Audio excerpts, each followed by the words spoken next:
Hi everybody, this is Maida from the North Florida Gardener, and I'm excited. This is part 2 of planning your landscape. In the previous video, which I uploaded about a week ago, I talked about how to kind of draw your landscape. Um, just your perimeter of your house and then the yard, and then kind of observe the different your sun exposure. So kind of map out where you get full sun, where you get part sun, where you get full shade, where you get part shade. um, and also I had you kind of think about what it is you want from your garden. Let's say you're concentrating on your backyard. What do you want from your backyard? Do you want to screen some neighbors? Do you want to create a new seating area? Do you want to add a pool? What kinds of things? What do you want out of your yard? If you have small kids, maybe you do need a large area of lawn because you want them to play sports or whatever. So really think about what you want out of your garden.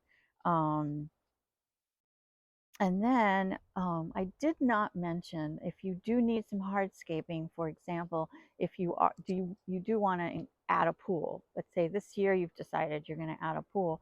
You need to really, probably it would be best for you to do that first, just because if you start planting, it might end up that they're in the way. The construction people will have to bring in some equipment that might not fit, and might, sometimes you have to like let them kind of run over stuff because they need to get in here with that equipment. So you need to kind of think about that. If you're going to plant before doing hardscaping, make sure you don't plant in an area you think needs access.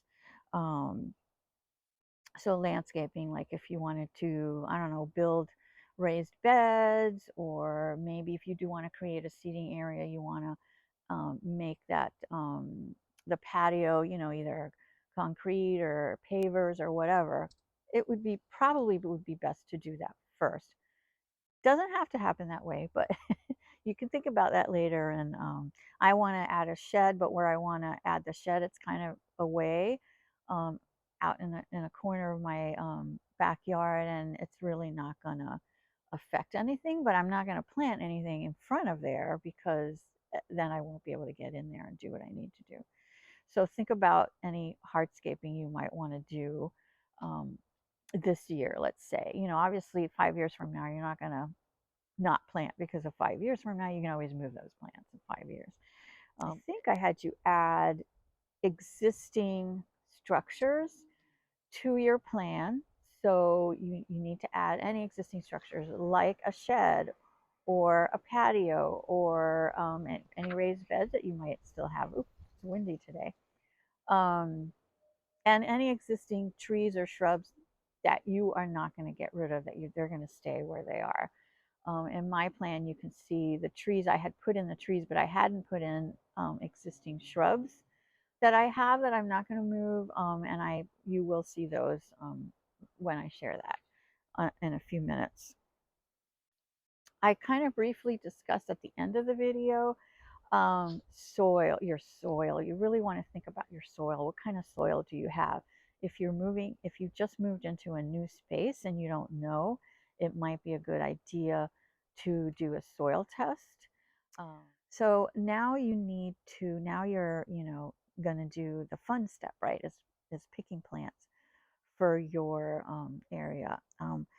One thing you want to think about is selecting plants that have similar water requirements.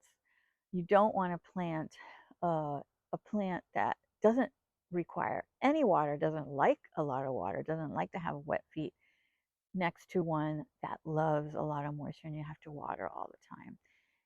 I know that if you do drip irrigation, there are ways to kind of put like a drip right on the one that needs a lot of water and not put it on next to the one that doesn't.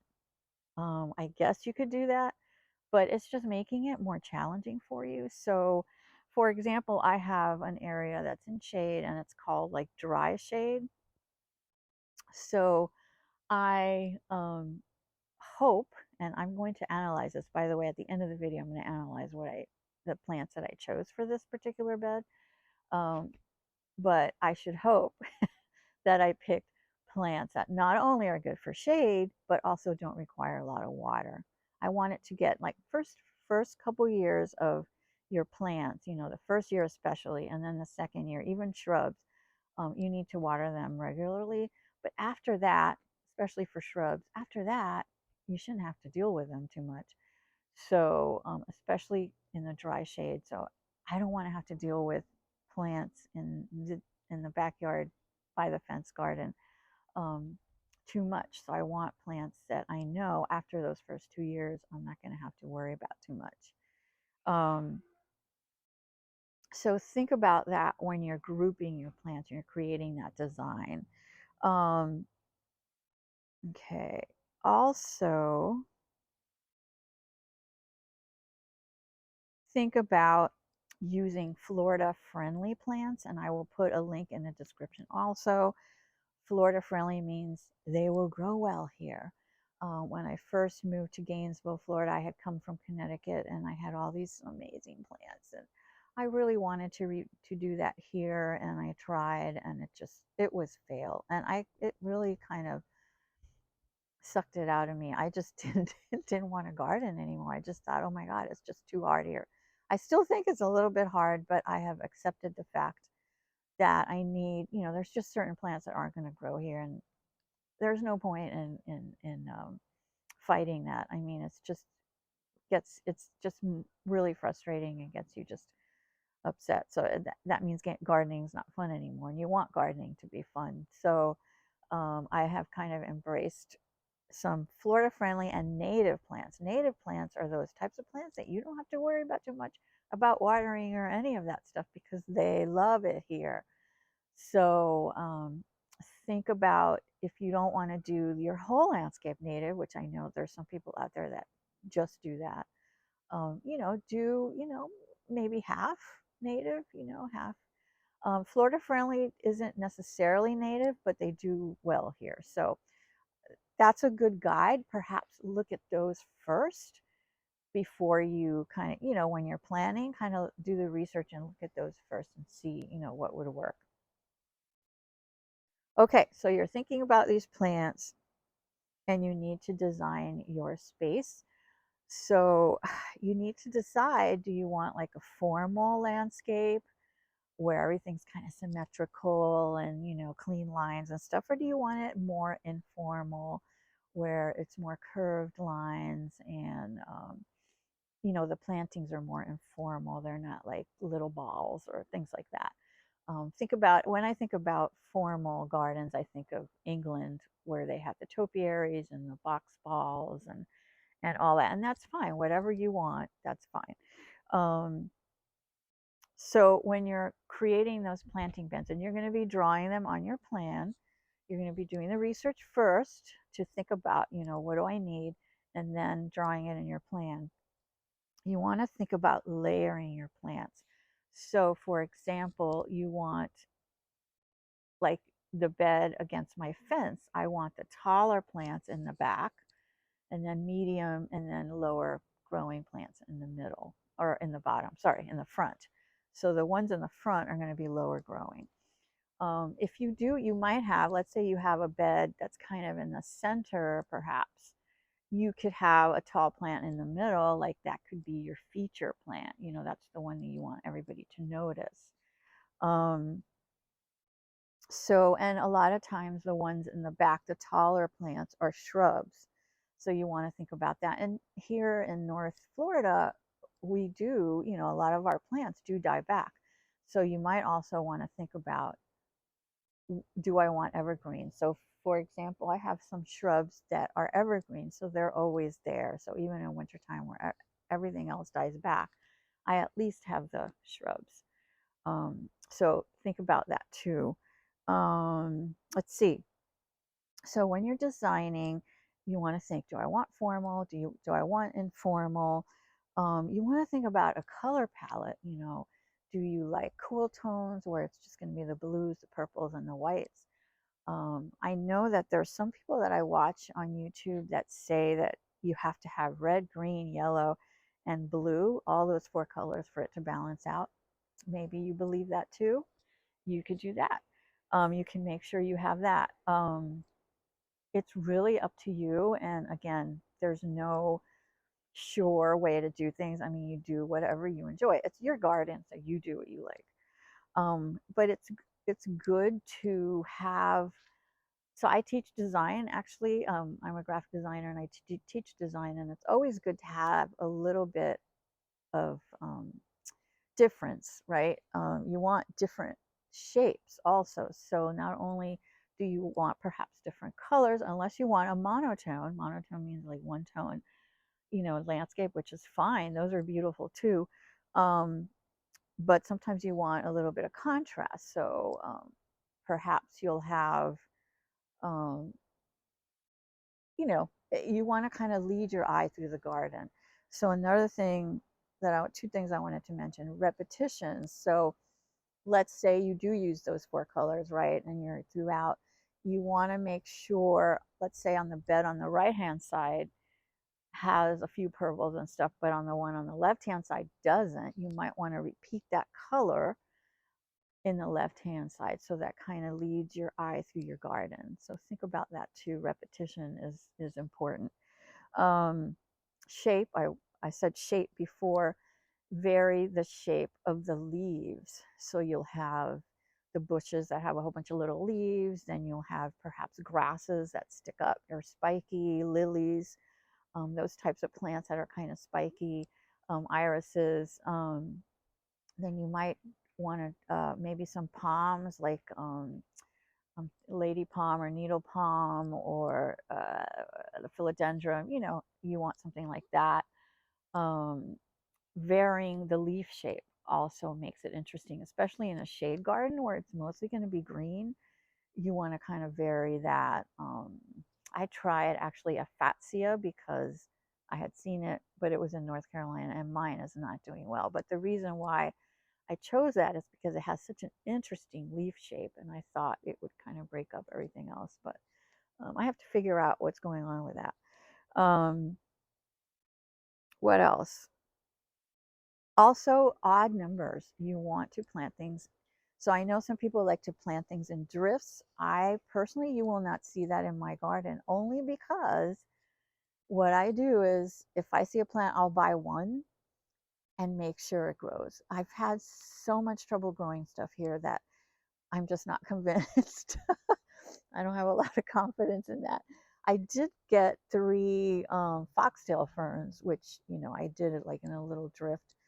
But it's nice to have the drifts. If you feel confident, if it's something you've grown before and you know it's going to grow here well, perhaps it's a native or something that you know it's going to grow, you can do drifts. Drifts are nice. Um, but also, when you do that, when you plant more than one plant, always do odd numbers.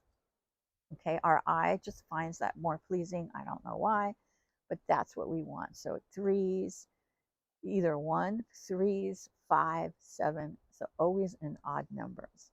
That's really important. Um, okay, so we've gone through everything. I think what I'm going to do now, my back fence garden beds, and I'm going to show you what's there, how it started, and what I did as a result of doing this whole process, and what I chose, and whether it's working or not. And of course, you know that sometimes things don't work out, and it's okay. Gardening, part of it is experimenting and trying different things. And if it doesn't work, just move the plant somewhere else. If you find that plant doesn't really like that much sun, move it to, until you find a spot. And if it still doesn't work, take it out. Take it out. If it's not working, it's making you crazy, just take it out and don't think about it anymore. Okay. Hi, everybody. I'm going to show you now some examples of plans that I've done for myself. Okay. First, I'd like to show you a couple of plans that I've done. And here you see the plan that I've been working on all along. But I used a blank one so that I don't have to, all that orange and or pink and yellow highlighting is gone, but I know what my areas, my sun areas and my shade areas are. So you see the outline of the trees. And this, by the way, is the tree canopies. It's not the trunks. And you might be able to see little tiny dots. Those are actually the center of where the trunks would be. So I wouldn't be planting there necessarily. Again, this is not to scale. So this idea is me extending the concrete patio. Anything with kind of lines like this checkered pattern, that means it's a flower bed. So here's the side flower bed that's already existing, although it's a little bit wider. And then the path, and this is for the above ground pool. This is, I think I drew this during summer. I was really, really hot and I thought, I want a pool. And, you know, some of the existing plants. Here's some plants that I had planted. There's a bench, maybe a compost bin here. I put a question mark because I'm not sure. The shed that I want in that back corner. So yeah, so that was one idea. Then I had the idea, oh, let's do a pond. And here we have a pond. Again, these are very rough. They're just ideas. Here's a pond. When I walk out, there's the pond. Hopefully I would hear the water. I put a tree here, question mark. Don't know if I want a tree. I desperately want a cassia. I used to have one in Miami, and I just love it. And I would love to have one of those. And then, you know, kind of like different plants here. This kind of little spiky thing is the ginger, which actually I'm gonna move, but and then again, some existing plants. So, and then a bench. Here's the shed again. And then in front of it is a pergola. I don't know. I don't know if we have enough room for that, but, and then little stepping stones there. So this is what I mean by, you know, you know, kind of figure out what you want and you can do something like this. Here is the compost bin. Again, I moved it from here over here because this is the area behind the tree. See, here would be the tree trunk and there's like some space behind here where I can hide it. Although I believe with the compost, you need to have it in sun. I'm not sure, but so that wouldn't work. So here is where I was telling you, I was trying to figure out, this is about 10 feet and this is about 5 feet. So these are about, I guess, 5 feet-ish. The viburnum is probably going to be larger than that. But yeah, kind of, you know, guesstimating. It's, again, it's not exact. You could also do this on graph paper if you want to be exact, a little bit more exact. You can do it on graph paper, figure out how many squares per feet and do it that way. I did this one really quick on graph paper. I believe this I did before I bought any of the plants in the back, but I had already been thinking about them. So here's the patio, you know, different ideas. Although honestly, I don't think I use this graph paper to help me as far as scale, but you could do that. Okay, the other thing you could do, you can do the plan, but just for the bed. You don't have to do the whole, you know, I think it helps to have like an overall plan, what you're thinking for your whole yard. And then perhaps you can, if you wanted to, do a separate one for just, like I would do a separate one just for my back fence. Okay. All right. Next thing I wanted to show you is kind of my backyard. So here is the left side of no, actually this is the right side. Let me go to the other one. This is the left side. This is what it looks like right now. And you can see in the back, here's a camellia. This is the same viburnum, but it's not growing as quickly. This is a crinum lily, a little azalea that I planted last year. This is an azalea too, which I'm going to get rid of. It's just not growing. Wherever I put it, it doesn't grow, so I'm going to get rid of it. I'll probably put some annuals. This is a walking iris, which of course they grow anywhere. And you can't see it, but down here in the front, I have some ajuga. I have really hard time. I've tried putting begonia here and it doesn't grow. So I don't know. I don't know if it's going to spread. I did like 5 little clumps. 4 of them are still alive. So I don't know. Then here, you can't even see it. And here are 2 very small oak leaf hydrangeas. And I did scratch one today to check, and it is green. So because I'm looking at them and it's like they're not even there, right? So, but they are there and hopefully they will grow. And of course, these are some bromeliads that somebody gave me. So this is the left. And then on the right side of that group is this. This is where I have this viburnum that grew so quickly. I'm actually gonna prune this back probably up to the fence line here because I know it'll grow this much in one season. So here's the viburnum, here is the holly, and here's another camellia, and then the walking iris. That's all I have on this side. This is something for a hanging plant. You can kind of see it on the floor. It fell. I have to do something there. But so this is what I have now. And I did figure this out. I chose these plants because of the plan that I did. So the plan that I explained to you how to do in part 1, where you observe for the sun exposure, that's how I also chose these, because supposedly they're good for shade. This side especially gets more shade than the other side, but these are supposedly good for shade. So I wanted to show you what I have existing in the plan. And this was definitely a result of me using this plan that I showed you how to do in the first video. So notice here, I kind of merged everything here. So this does get a little sun, but honestly, it's more part sun, part shade, I would think. And then this is shade. And sometimes I get a little streak of sun over here, but for the most part, this is the area where all the sun is, which is why I put the raised bed there, because it made sense to put it where it gets most sun.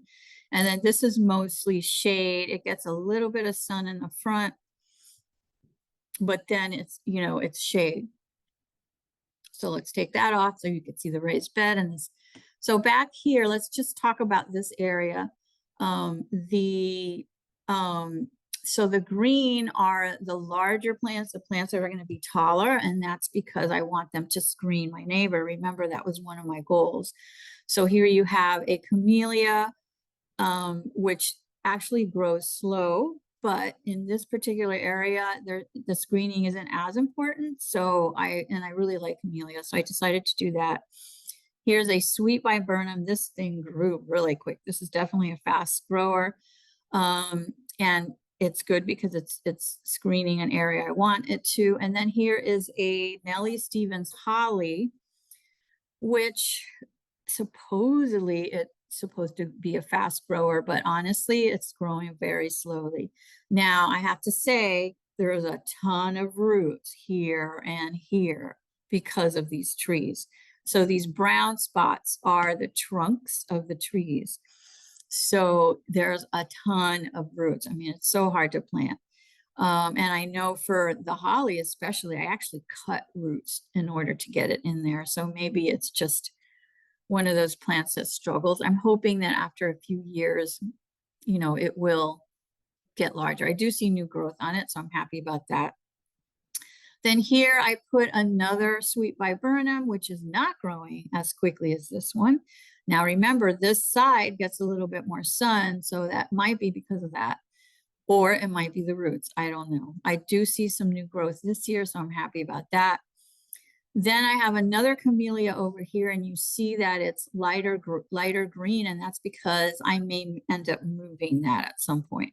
I also have a lighter green over here. That's a canna, actually, a group of cannas, which I just put there temporarily, and those will be moving somewhere, probably way over here. And then here, last year, somebody gave me these small little oak leaf hydrangeas.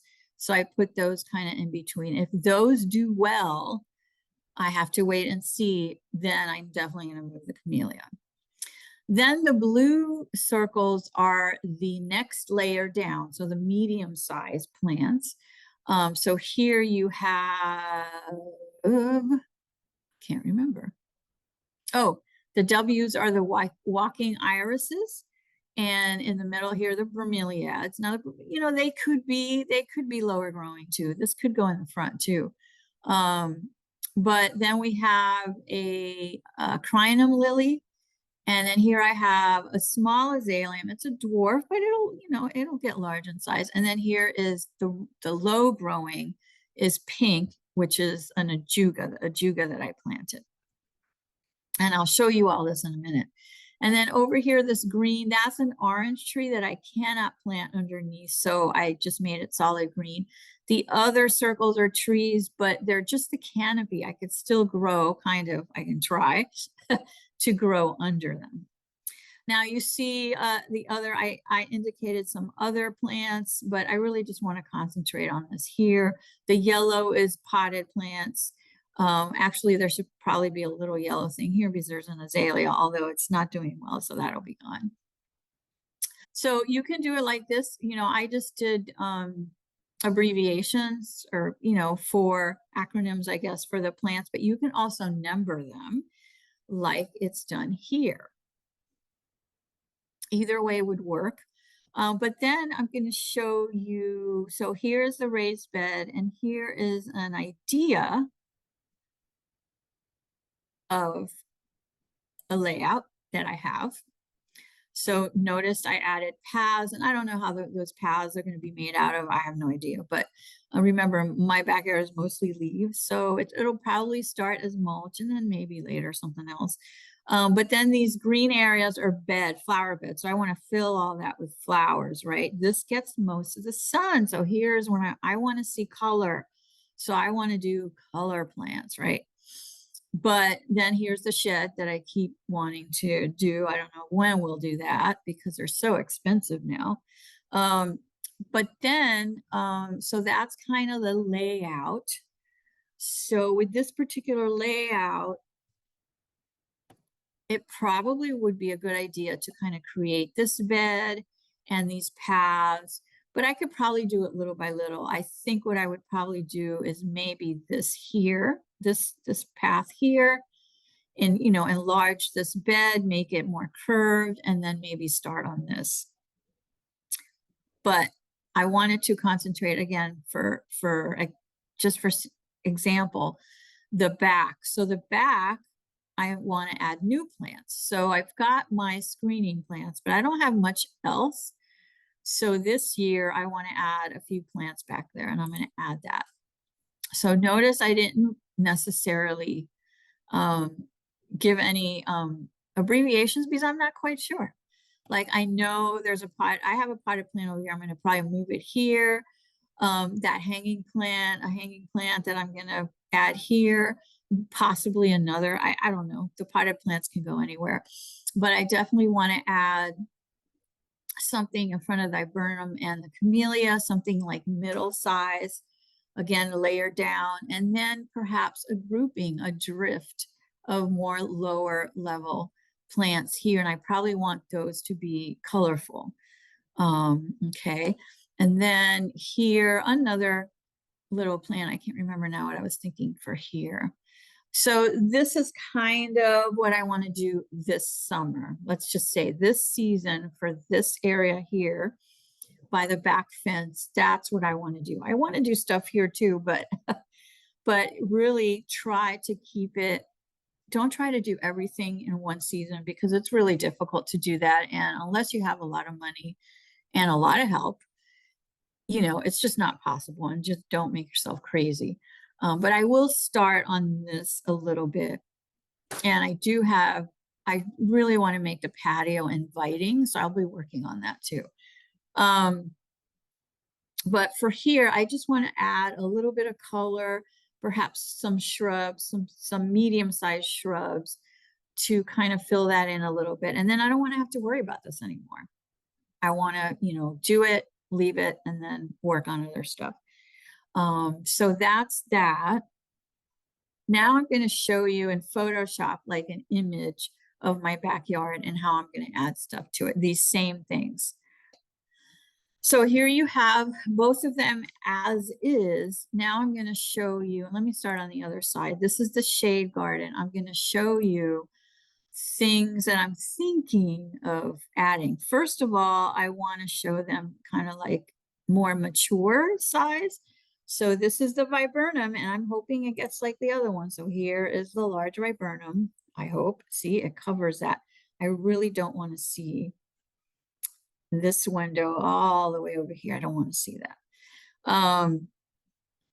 But then over here, I have those two little oak leaf hydrangeas. I hope to God they do well and it turns out like this. Let's see. Yeah, like this. Wouldn't that be great? I absolutely love the way that looks. It looks so romantic. I love, which one's the smaller one? That one. Okay. I love the way it looks. Of course, it'll be a few years before it gets that big, but I'm hoping I might even plant another one to kind of, I'm hoping that happens.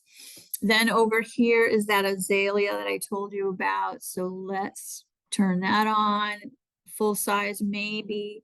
Of course, these things are not going to bloom at the same time. So I'm not sure if this oak leaf hydrangea blooms the same time as azalea. I'm not sure. I think this is more summer and this is probably spring.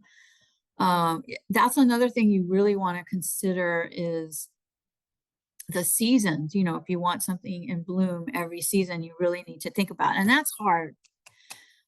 But yeah, try to think about that.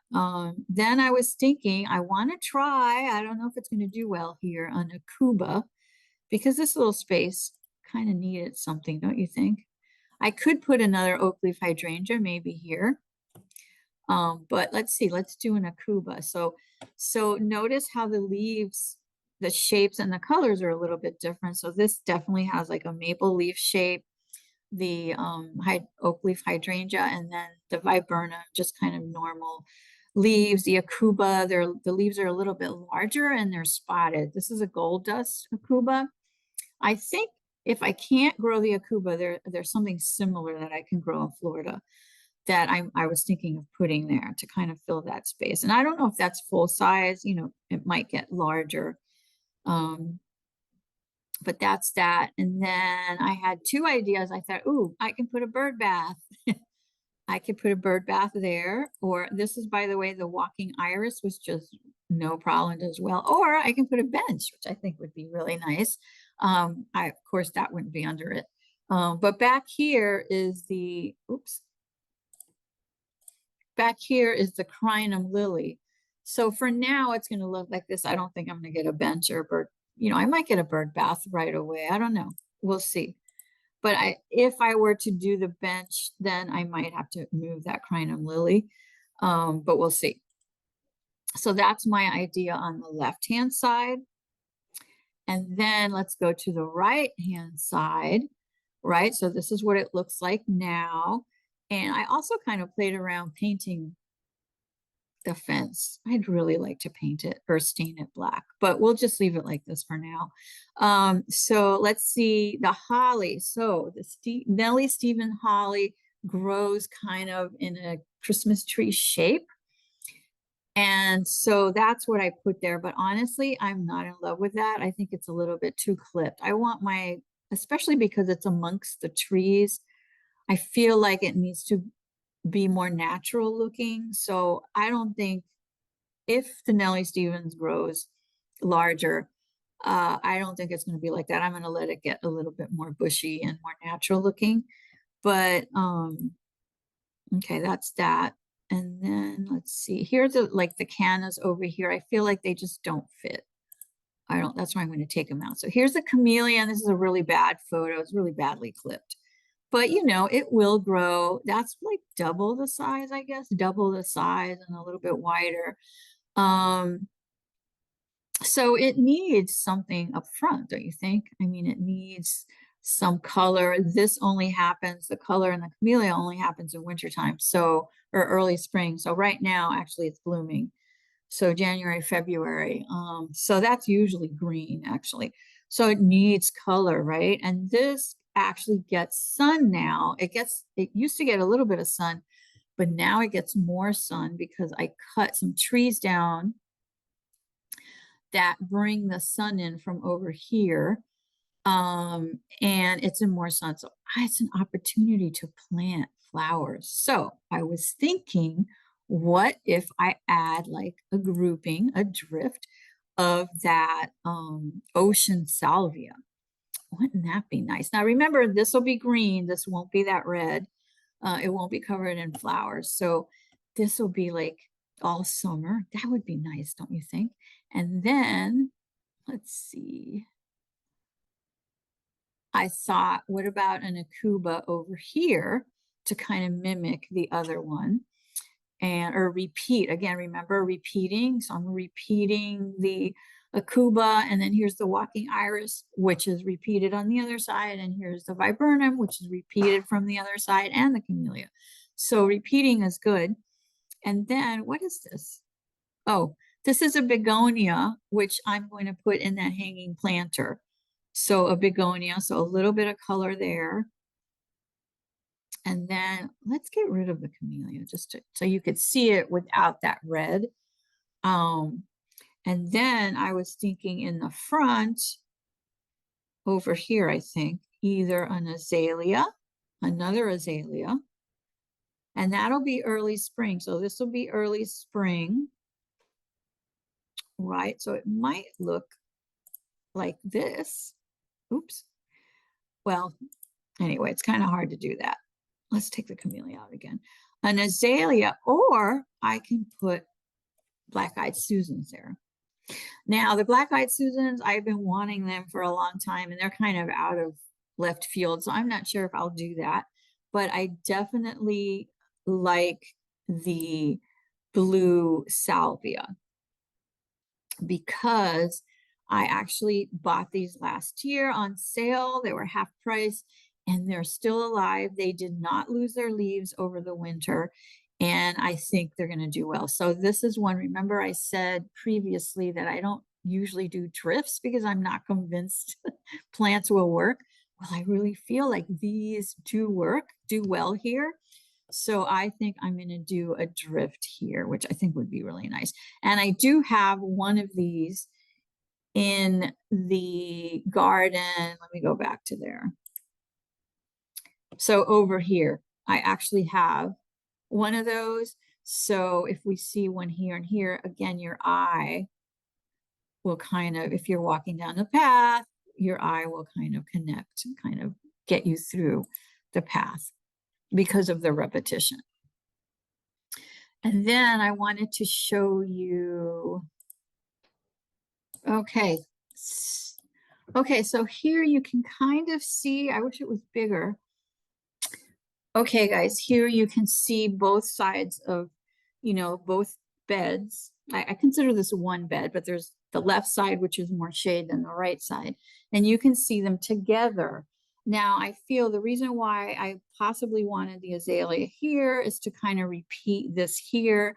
So in early spring, I would have that in bloom, right? And then in summer, I think the oak leaf hydrangea is when it blooms is, like summer through fall, I think. So, this would be green here, and then this would be blooming. Now there is a type of azalea that supposedly blooms all the time, but I don't think that's the one that I bought. But and then here you have the akuba that add a little bit of difference, different texture, leaves, colors. So if I can't grow the akuba here, then I'm going to try something similar to that. And then in the summer, so this might be green, but this here, if this is in flower, then maybe it'll be at the same time that we have the purple here, the ocean salvia. And I think that looks nice. The only thing that really, really bugs me is this, just how perfectly conical that looks. I do not like that. I want it to be a little bit more natural looking, kind of like I love this oak leaf hydrangea and how it's just hanging out. So if I do, which I think I will keep the Nellie Stevens, is probably going to take forever to grow, but I will keep it a little more raggedy, not quite so perfect. Supposedly they grow like that naturally, but I don't think it'll be quite as clipped, I mean, I think, yeah, we'll see about that. And this, of course, is going to be trimmed a little bit. But yeah, so this is my idea for the backyard. I wanted you to see it this way. This really helped me. Oh, the other thing is, so I chose these plants just because they're shade tolerant, right? They're shade plants for the most part. Um, like the viburnum can take a little sun. The camellia actually, it's on the fence, but this camellia is actually doing better than this one over here. So it's doing okay. Um, but I really wasn't thinking about watering. So of course, the first 2 years that I planted it, I was watering all the time. So this camellia, I'm sorry, this azalea, and if I were to get the acubas and plant the salvias, then definitely this year I would be watering them. You need to water good for the first couple years for sure. And after that, obviously during drought conditions, you need to water them. But after a certain point, once they get really settled in, they'll do fine. Um, this too, the crinum lily, I think blooms maybe early summer. I think it blooms. But anyway, so I wasn't really thinking of watering conditions. So I was like, oh my gosh, this made me think about it. So just doing this exercise in Photoshop, and I know some of you may not have Photoshop, may not be able to do this, and that's fine. I just, I have been looking for apps that do this, but one of them I think is called iScape, but they all want a monthly a monthly subscription, and it's like 30 bucks a month, and that's crazy. I'm sorry, but unless I'm a landscape developer or whatever, landscape art designer. So I use Photoshop because I'm a graphic designer. I have it, I use it, I know how to use it. I can clip all these. It was really difficult to clip all these images. But so I don't expect you to do something like this. Some of the app will have like either like a free trial, or you can do one bed and you can do it that way. And usually the free ones, they don't have all these plants. They have very little plants. One of them that I have on my iPad, it won't even let you upload a photo. So you can't even do it on your own, using a photo of your own house. So anyway, this is just a demonstration of another way that you can kind of plan your garden if you're unsure, if it's hard for you to visualize. So I wasn't really thinking about watering conditions with these plants. I was just thinking of shade. And it turned out, so I decided, oh, let me look back and see. And guess what? They are all drought tolerant. They all can deal with dry shade. And now when I say that, even the salvia that I'm planning to add, it can deal with it's drought tolerant. They were all medium drought tolerant, so they were all the same, except for the walking irises, which I think is really funny because these things, they'll grow anywhere.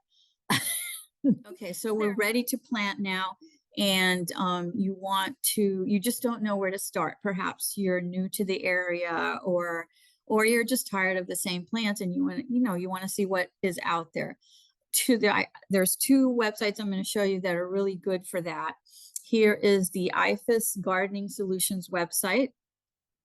So I think, wait, when you go home, okay, this is the home page, right? And it tells you different things, the plant, it gives you the plant of the month, which usually is a tomato for March, right?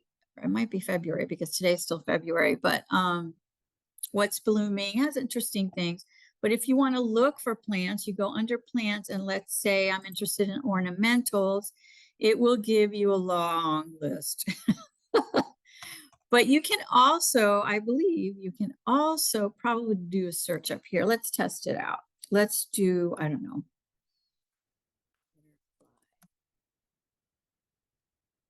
Ginger. It'll give you different, and there we go. And there's information about, so you could also do a search, but if you're not sure and you just kind of want to look, you can have the list here. Here it's listed by color, purple plants, native plants, ground covers, blah, blah, blah. So, a lot of information there. But also, which I thought was really interesting, was you can go to design and go to types of designs or types of gardens, I should say. And you click, and well, I thought this was really great. So there's a whole bunch of types of gardens. So let's go to gardening for butterflies, right? You click on that, and what I think is really great, it gives you information, of course, about gardening for butterflies, but then way in the bottom, if you scroll down, there's a list. Um, so here are a list of plants that attract butterflies or are hosts for the butterfly. Um, so I thought that was really great. So, you know, if that's what you're interested in, let's say I just went back, let's say, I don't know, I want a cut flower garden. Actually, there's not a lot listed here. And I think, you know, in Florida, it's a little challenging. So maybe that's why. Again, they're only gonna list stuff that definitely does well here. But let's go back and I don't know. Let's go to square foot gardening. This is for edible gardenings, and it'll show you. This probably just the construction. It doesn't give you a list of plants. But if I wanted a fragrance garden, then it should give you a list at the bottom. There we go. So all of these plants here listed here are fragrant. So, and if you click on them, it'll show you, you know, how to take care of them, how to plant them, etc. So I think this is an invaluable resource. And if you live in the area, definitely, you know, you need to bookmark this and keep it on hand so that you can refer to it. The other website, this one, which is Florida Friendly Plant Guide. This is really neat because you can do by type. I mean, annuals, ornamental, whatever, perennials, trees. You could do it by shape. I don't know, whatever shape you're looking for. If you are by color, sun, you know, obviously light requirements. And then if you want it to only be natives, so I just picked natives, but notice here it has a zip code. You can change that. And it'll actually, when you first get into it, it'll show you the thing right here. So if you go over here to the right, I have a zip code already. So when you first go to the website, you're going to see this. So, and you can just do show, this is what you're going to see actually. And you can just, it'll be show all plants. That's the default. And if you click set, it'll just show you all plants. So let's do, I don't know, annuals, and it'll show you all 38 plants that grow in Florida. Annuals pretty much are Florida friendly. So to change that, you can again click on the little drop down menu. You go to change zip code, then you click on only show plants recommended in the zip code. And I just entered the zip code, which I think is from Miami. I don't remember, but 33526 I think is, well, let's do a Gainesville one, 32611. Okay. So then you click on set. And now when you do your search, it'll only show plants in this area code. So I'm going to click on, I don't know, let's click purple flowers in my area. And that's what's going to come up. Ageratum, we know that's an annual. That's the Agapanthus and Angelonia, climbing aster. So all of these are purplish colors, oh, except for that one, that's red. But anyway, this is a good guide. Again, if you don't know where to begin, or if you're looking for something different, you might want to go to either of these websites and do a search and kind of have fun. Okay, I hope this was helpful and it'll get you started. This is the fun part of gardening, of course, is buying plants and planting them. So I hope everybody, you know, you've learned from this, these two planning your landscape videos, and it helps you to kind of plan the next season, which is around the corner. I can't wait to start buying plants. So I hope that these videos have been helpful and kind of give you a little bit of guidance, and hopefully when we start going to the nurseries, which I'm really eager. I have been holding myself back, but I really want to start I really, really want to start going to the nurseries and buying plants. I know my goal this year is to add more color to my garden. I want to come outside and see color. So if that means annuals, then that means annuals. I'll I will plant some perennials, but yeah, I have a couple goals that I'll probably talk about in another video. But hopefully this has been helpful and gives you a little bit of guidance on how to create, how to think about your landscaping and create those gardening beds and make gardening a little maybe more enjoyable, a little bit less frustrating, hopefully. Um, yeah. So anyway, thank you. And if you have any comments or suggestions or anything, please leave comments below. I'd love to hear from you to see if this worked for you or not. And please subscribe if you find this informative. I will be doing more gardening this year. I'm back in town. I'm living here full time, so I'm definitely going to concentrate on the garden and try to make it the way I see it in my head, or it's the way it's on my plan. Okay, guys, enjoy the evening. Bye bye.